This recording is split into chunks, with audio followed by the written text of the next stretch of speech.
Subscribe for more content.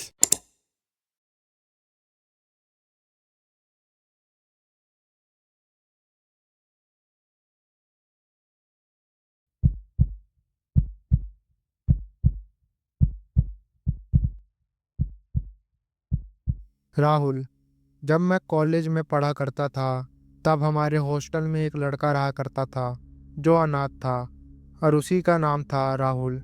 वो अक्सर हम हॉस्टल के बच्चों के लिए डेली यूज़ का सामान लाया करता था। बदले में हम उसे कुछ पैसे दे दिया करते थे। वो हर सुबह एक एक करके सबके कमरे को नॉक करके बाहर दूध रख दिया करता था।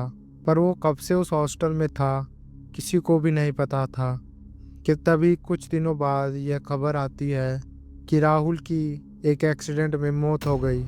बस तभी से हमारे हॉस्टल में अजीबोगरीब चीज़ें होना शुरू हो गई। जैसे हर रात को ठीक 3 बजे सभी के कमरों को कोई नॉक करता और जब हम बाहर देखने जाते तो उधर कोई भी नहीं होता। ऐसा हमारे साथ कई दिनों तक हुआ। फिर ऐसा होना और भी बढ़ गया। जैसे कभी कभी हॉस्टल की कॉरिडोर से किसी के हंसने और कभी रोने की आवाज़ आती। हम परेशान हो चुके थे। तभी हमने अपने हॉस्टल के मैनेजमेंट से कहकर कुछ कैमरास हॉस्टल में लगवा दिए, इस आशा में कि कैमरा से हमें कुछ पता लग जाए। फिर अगली रात पूरा हॉस्टल जगा हुआ था। जैसे ही 3 बजे वो सभी चीज़ें होना शुरू हो गई। वही दरवाजे पर किसी का दस्तक देना और वही आवाज़ें आना। फिर कुछ चीज़ों का टूटना जैसे कांच या कुर्सी। थोड़ी देर बाद सब शांत हो गया। अगले दिन जब हमने सीसीटीवी फुटेज चेक किया तो सभी दंग रह गए, क्योंकि उस सीसीटीवी फुटेज में कल जो कुछ भी हुआ सब था। जैसे कोई कांच तोड़ रहा हो, फिर कुर्सी तोड़ रहा हो, सभी हॉस्टल के दरवाजे जोर जोर से नॉक कर रहा हो। पर ये सब काम कौन कर रहा था वो दिखाई नहीं दिया। फिर अपने आप सीसीटीवी कैमरा खराब हो गया। यह सब देखने के बाद हम सभी ने वो हॉस्टल खाली कर दिया और कॉलेज वालों ने भी वो हॉस्टल हमेशा हमेशा के लिए बंद कर दिया। आज तक वो हॉस्टल बंद है और वो अजीबोगरीब आवाज़ें आज भी उधर आती हैं। कई लोग कहते हैं उस हॉस्टल में आज भी राहुल की आत्मा भटक रही है। वैसे तो मैंने 25 साल सिक्योरिटी गार्ड की नौकरी करी है। इन सालों में कई ऐसे पल हैं जो बहुत डरावने हैं और मिस्टीरियस हैं। पर एक ऐसा किस्सा है जिसे आज भी अगर मैं याद करूं तो मेरी रूह कांप जाती है।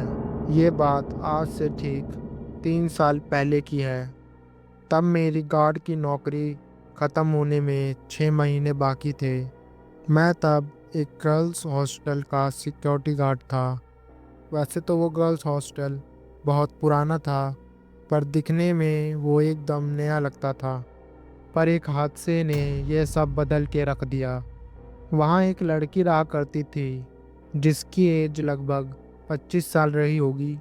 एक दिन उसने हॉस्टल की बिल्डिंग से छलांग लगा दी जिससे उसकी मौत हो गई। तब उसने एक रेड कलर की ड्रेस पहन रखी थी। उसने ऐसा क्यों किया यह किसी को भी मालूम नहीं था। वो इधर अकेले ही रहा करती थी। उस हादसे के बाद उस हॉस्टल में अजीबोगरीब चीज़ें होने लग गई। कई और लड़कियां ये शिकायत करने लगी कि कई बार रात को उनके रूम की लाइट्स कट जाती थी और कई लड़कियां कहती थी उन्हें किसी लड़की की छत पर भागने की आवाज़ आया करती थी। मुझे भी कई बार एक लड़की दिखती थी जो रेड ड्रेस में हुआ करती थी और आधी रात को हॉस्टल के कॉरिडोर में घूमा करती थी। जब भी मैं उसे आवाज़ लगाता वो लड़की कहीं गायब हो जाती। बाकी लड़कियों की बढ़ती शिकायतों के चलते मैं हॉस्टल में नाइट पेट्रोलिंग करने लगा। तभी एक रात कुछ ऐसा हुआ जो सोचकर मेरे रोंगटे खड़े हो जाते हैं। जब मैं पेट्रोलिंग कर रहा था तब मुझे पायल की आवाज़ आती है। मैं उस आवाज़ का पीछा करता हूँ धीरे धीरे वो आवाज़ बढ़ती जा रही थी। फिर अचानक से वो आवाज़ रुक गई। मुझे कुछ समझ नहीं आ रहा था।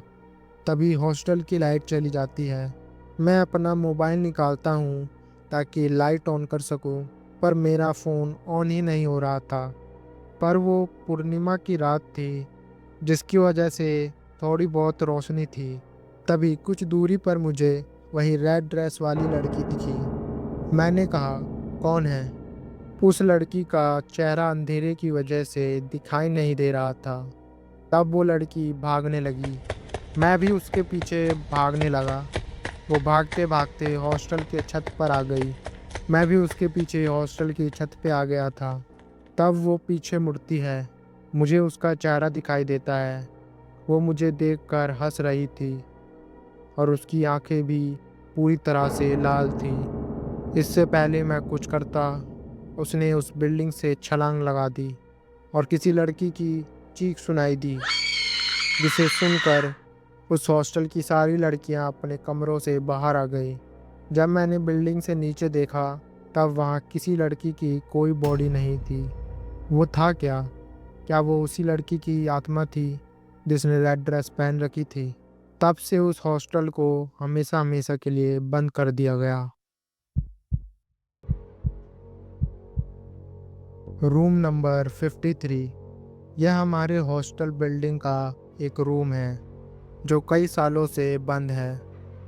कई लोग इसके पीछे कई सारी अलग अलग कहानियां बताते हैं। जैसे एक कहानी कहती है, ये रूम नंबर 53 इतने सालों से इसीलिए बंद है क्योंकि इस रूम में एक शैतान का वास है। 53 एक शैतानी नंबर है, इसलिए इस रूम में एक शैतान सालों से कैद है और इसलिए ये रूम भी उस शैतान के साथ सालों से बंद पड़ा है। पर इस कहानी पर आज कोई भी भरोसा नहीं करता क्योंकि आज के टाइम कौन ही शैतानी नंबर 53 और शैतान पर विश्वास करेगा। और दूसरी कहानी कहती है, कई सालों पहले यह हॉस्टल एक रेसिडेंटल बिल्डिंग हुआ करता था और ये रूम नंबर 53 में एक काला जादू करने वाला बाबा रहा करता था। वो बाबा भूत पिशाच वगैरह वगैरह में विश्वास रखा करता था। एक दिन उन्होंने भूत पिशाच को समन करने के चक्कर में खुद की ही बलि चढ़ा दी और उनकी मौत उसी रूम नंबर 53 में हो गई। तब से यहाँ इस रूम में जो कोई भी रहने आता तो उसे उसी बाबा की आत्मा दिखाई देती। इसी वजह से उस रूम में कोई ज़्यादा दिन टिक नहीं पाता। धीरे धीरे उनकी आत्मा पूरी बिल्डिंग के लोगों को दिखाई देने लगी। तब इस बिल्डिंग को इसके ओनर ने हमारे कॉलेज को सस्ते दाम पर बेच दिया और तब इसे एक रेसिडेंटल बिल्डिंग से हमारा कॉलेज का एक हॉस्टल बना दिया गया और तभी से यह रूम नंबर 53 बंद पड़ा है। पर यह कहानी भी एक अफवाह ही है क्योंकि कई पुराने लोग कहते हैं यह बिल्डिंग शुरू से ही हमारे कॉलेज की थी। इसी वजह से ये रूम नंबर 53 हमारे लिए एक मिस्ट्री बन गया था, जिसके पीछे का सच हमें जानना ही था क्योंकि उस रूम की एक अलग ही नेगेटिव एनर्जी थी जो सभी को महसूस होती थी।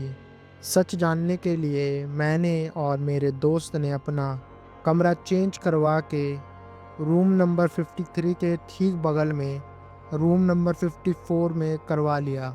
हमें हर रात को रूम नंबर 53 से कुछ आवाज़ें आया करती थी, जैसे कोई अपना फर्नीचर इधर उधर कर रहा हो या कोई ज़ोर ज़ोर से रूम में भाग रहा हो। तभी मैंने और मेरे दोस्त ने उस रूम नंबर 53 के पीछे के सच का पता लगाना शुरू कर दिया। तभी हमें एक अंकल मिले जो सालों पहले उसी हॉस्टल में गार्ड की नौकरी किया करते थे। हमने जब उनसे रूम नंबर 53 के बारे में पूछा, तब उन्होंने हमें बताया कई सालों पहले इस रूम नंबर 53 में एक लड़का रहा करता था जो इसी कॉलेज का एक स्टूडेंट था। पर पता नहीं उसे क्या हुआ, उसने उसी रूम में अपनी जान दे दी। और फिर जब कुछ सालों बाद उस रूम नंबर 53 में दूसरा लड़का रहने आया, तो कुछ दिनों बाद उस दूसरे लड़के की बॉडी उसी रूम नंबर 53 से मिली। उस दूसरे लड़के के मौत का कारण आज भी किसी को नहीं पता।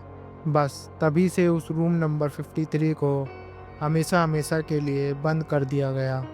यह कहानी सुनने के बाद मैंने और मेरे दोस्त ने अपना रूम फिर से चेंज कर दिया और उस रूम नंबर 53 से हमेशा हमेशा के लिए दूर हो गए।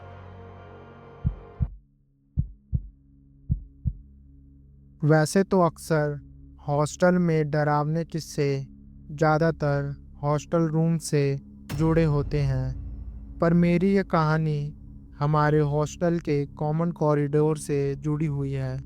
वैसे तो ये कॉरिडोर दिन में बिल्कुल भी भयानक नहीं लगता, कोई नेगेटिव एनर्जी फील नहीं होती, सब सही रहता है। पर जैसे ही रात होती है, तब ये कॉरिडोर बिल्कुल ही बदल जाता है। तब सभी इस कॉरिडोर के पास जाने से भी डरते हैं। सभी को एक बहुत स्ट्रॉन्ग नेगेटिव एनर्जी महसूस होती है। ऐसा लगता है कि उस काले अंधेरे से भरे कॉरिडोर में कोई छुप के हमें देख रहा है। और कभी-कभी तो आधी रात को उस कॉरिडोर से किसी के ज़ोर-ज़ोर से भागने की आवाज़ें आया करती हैं। इन्हीं सब वजह से रात को हमारे हॉस्टल में आपको कोई भी बच्चा अपने रूम से बाहर नहीं मिलेगा। यह सब अजीब चीज़ें उसी एक कॉमन कॉरिडोर के साथ ही क्यों होती है, यह किसी को भी नहीं पता। उस कॉमन कॉरिडोर से जुड़ी कई अफवाहें तो हैं, लेकिन ये सारी अफवाहें बेबुनियादी हैं। हमने कई बार मैनेजमेंट से उस कॉरिडोर की शिकायत की, पर आज तक कुछ नहीं हुआ। वो सारी चीज़ें अभी भी रात को हुआ करती हैं, बल्कि अब ये सब आवाज़ें धीरे धीरे बढ़ती जा रही हैं, जिससे हमारी नींद भी ठीक से पूरी नहीं हो पाती। ना जाने ये सब कब नॉर्मल होगा। पर एक बात है कि इन सब चीज़ों के पीछे कोई ना कोई तो वजह ज़रूर होगी।